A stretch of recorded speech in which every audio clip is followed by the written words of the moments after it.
Hello student, आज हम लोग इकोनॉमिक्स के सेकंड पार्ट का फर्स्ट चैप्टर के बारे में स्टडी करेंगे। फर्स्ट चैप्टर जो है आपका इंडियन इकोनॉमिक्स पार्ट का फर्स्ट चैप्टर है, state of Indian economy on the eve of independence. यानी कि हमारे इंडियन इकोनॉमिक इंडिपेंडेंस के पहले कैसा था, उसकी कंडीशन क्या थी, इन सब के बारे में हम लोग पढ़ेंगे। तो फर्स्ट क्वेश्चन है कि what is an economy.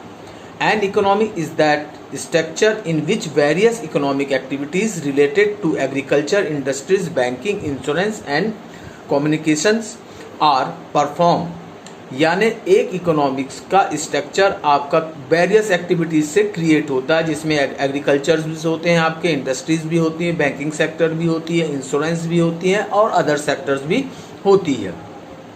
This economic activities make production of goods and service on one hand and generate opportunities of employment and livelihood on the other hand। यानी एक सेक्टर इसको बनाता है और जिसमें गुड्स भी होते हैं और सर्विस भी होते हैं, जो कि अगर दूसरे हाथ के लिए, दूसरे सेक्टर के लिए अपॉर्चुनिटीज़ देता है, एम्प्लॉयमेंट यानी काम करने के लिए, जिससे कि वो जिंदा रह सके। तो ये इकोनॉमिक्स कंडीशन कहलाती है।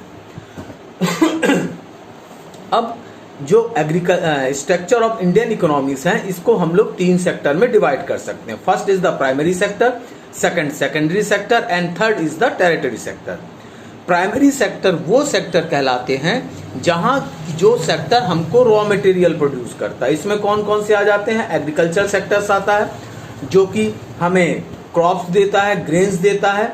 फिर एनिमल सेक्टर्स आ जाते हैं और फॉरेस्ट सेक्टर और फिशरी सेक्टर आते हैं। तो ये जो होते हैं ये आपको रॉ मटेरियल प्रोवाइड करते हैं, जिससे कि अदर सेक्टर उसको क्या करता है, रीप्रोसेस करके यूज मटेरियल में कन्वर्ट कर देता है। सेकेंडरी सेक्टर में industry, manufacturing, gas and electricity. अब इंडस्ट्री को भी फिर हम लोग चार सेक्टर में डिवाइड कर सकते हैं: cottage, small, medium and large. तो कॉटेज का मतलब होता है जो गृह उद्योग होते हैं, जो घरों में छोटे मोटे काम करते हैं। स्मॉल के लिए इनके लिए इकोनॉमिक वे में अलग अलग डेफिनेशन या लिमिटेशन प्रोवाइड की गई है कि यहाँ तक काम करते हैं, इतना टर्नओवर होता है तो स्मॉल सेक्टर में आता है। इसके ऊपर जाता है तो मीडियम सेक्टर, और ह्यूज क्वांटिटी में जब हम कैपिटल इन्वेस्ट करते हैं या मटेरियल प्रोड्यूस करते हैं तो उसको हम लोग लार्ज सेक्टर में ट्रांसफर कर देते हैं।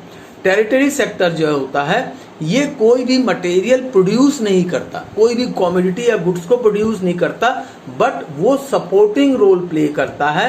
तो इसमें आपके banking, insurance, transport, communication, trade and other services आते हैं। जैसे बैंक क्या करता है, आपके सेकेंडरी सेक्टर यानी इंडस्ट्रीज को लोन प्रोवाइड करता है। ट्रांसपोर्ट क्या करता है, मटेरियल को राइट टाइम पे राइट प्लेस में शिफ्ट करता है। तो ये सारी जो चीज़ें होती हैं ये सिर्फ सर्विस प्रोवाइड करती हैं। तो इस तरह से हम जो अपने इंडियन इकोनॉमी के स्ट्रक्चर को इन बेसिकली तीन सेक्टर्स में डिवाइड कर सकते हैं। अब Indian economy on the eve of independence, colonial, semi federals, backward and. तो हमारे यहाँ की जो इकोनॉमी थी एट ए ब्रिटिश टाइम में, वो कॉलोनियल थी, सेमी फेडरल थी, बैकवर्ड थी। तो ये उस समय ब्रिटिश जो भी इकोनॉमिक डेवलप कर रही थी वो एज पर उनके रिक्वायरमेंट्स के हिसाब से क्या कर रही थी, उसको कंट्रोल कर रही थी या उसको रूल कर रही थी। Colonial economy at the time of independence, Indian economy was having status of colonial economy. Colonial economy is governed by foreign rulers and all economic policy is design are taken by ruler country. तो जैसे मैंने पहले बताया कि जो उस समय जब ब्रिटिश हमारे यहाँ शासन कर रहे थे तो अपनी ज़रूरत के हिसाब से जो रूलर्स थे वो अपनी इकोनॉमिक पॉलिसी को प्रेजेंट करती थी या उसको डेवलप करती थी। Semi federal at the time of independence, Indian economy was a semi federal economy, neither it was fully federalist not fully capitalist in nature.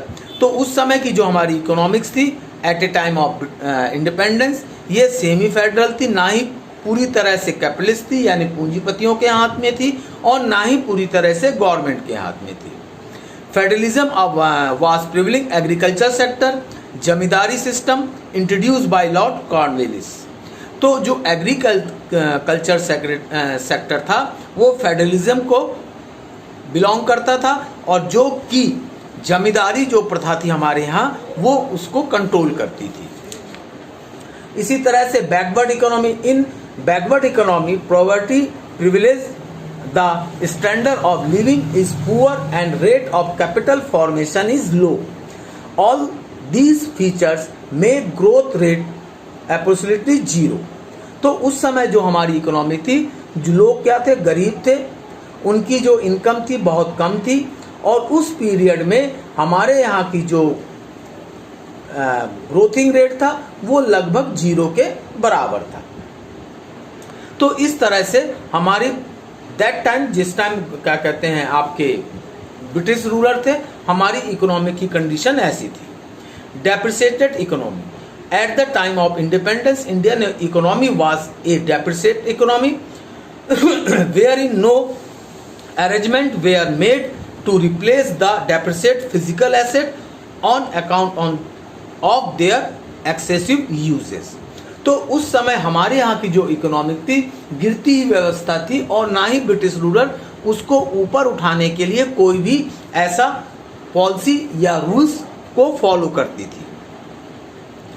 फिर डिपेंडेंट इकोनॉमी, दैट टाइम हमारे यहाँ के जो इकोनॉमी थी, चूंकि ब्रिटिश रूलर थे और वो जितना भी इकोनॉमिक एक्टिविटी को फॉलो करती थी वो अपने नेशन को पहले स्थान पर रखती थी, उसके बाद हमारी इकोनॉमी के बारे में सोचती थी। तो हमारे यहाँ की जो भी प्रोडक्टिविटी थी किसके रिक्वायरमेंट के हिसाब से थी, ब्रिटिश इकोनॉमिक के रिक्वायरमेंट के हिसाब से थी। तो हम लोग क्या थे, dependent on agriculture, dependent of Indian farmers, dependents on foreign trade. तो हमारी जो इकोनॉमी थी वो डिपेंडेंट थी, किस पे डिपेंड करती थी, ब्रिटिश रूलर्स पे करती थी। Feature of Indian economy at the time of independence, हमारी इकोनॉमी कैसी थी, एग्रीकल्चर डोमिनेटेड ऑक्यूपेशनल स्ट्रक्चर। उस समय की जो हमारी इकोनॉमी थी टोटल फार्मर या एग्रीकल्चर पे ही डिपेंड करती थी, यानी दैट टाइम 72% हमारी इकोनॉमी किस पे बिलोंग करती थी, किस पे डिपेंड करती थी, एग्रीकल्चर पे करती थी। Depreciated in structural contribution in national income, हमारे यहाँ की जो इकोनॉमिक्स थी तो eight the time of independence contribution of agriculture sector in Indian national income was about 59%, while the contribution percentage of secondary sector and tertiary sector 14 and 27%। यानी total economy का 59% हम लोग एग्रीकल्चर पे डिपेंड करते थे और सेकेंडरी एंड टेरिटरी सेक्टर को 14 से 27% के बीच में ही अपना कंट्रीब्यूशन वो इकोनॉमिक ग्रोथ के लिए देते थे। बैकवर्ड स्टेट ऑफ एग्रीकल्चर, हमारे यहाँ की एग्रीकल्चर क्या थी, बैकवर्ड थी। हम लोग मॉडर्न टेक्नोलॉजी का यूज नहीं करते थे, पुराने ही इंस्ट्रूमेंट्स एंड प्रोसेस को फॉलो करते थे। तो ये उस समय की हमारी इकोनॉमिक्स कंडीशन थी। फिर इसके बाद आपका जो हमारी सिस्टम थी स्टेट ऑफ ट्रेड, हम लोग किस पे डिपेंड करते थे, ब्रिटिश गवर्नमेंट पे डिपेंड करते थे। वो अपने हिसाब से क्या करती थी, वो अपनी पॉलिसीज बनाती थी। इकोनॉमिक इंफ्रास्ट्रक्चर बहुत ही पुअर थी, हमारे यहाँ ना रोड था, ना रास्ता था, कुछ भी नहीं थे। क्या कहते हैं, ना रेलवे ट्रांसपोर्टेशन फैसिलिटी थी, ना रोड्स थी, ना शिपिंग थी, कम्युनिकेशन सिस्टम भी वीक थी। तो ये सारे के सारे हमारे ड्रॉबैक थे दैट टाइम, जिस समय हमारा देश आजाद हुआ था।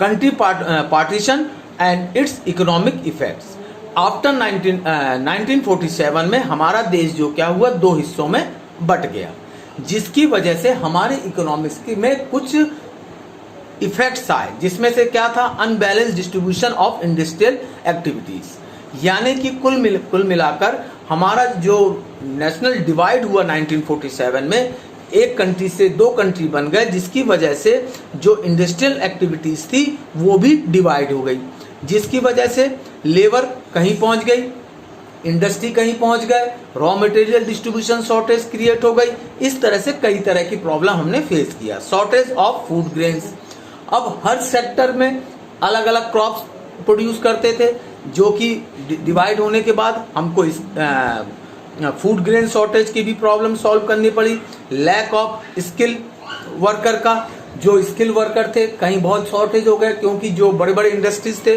बड़े बड़े शहरों में थे वो किसी अदर नेशन को चले गए, हमारे हिस्से में कुछ आया। तो इस तरह से कई तरह का हमें प्रॉब्लम सॉल्व करना पड़ा।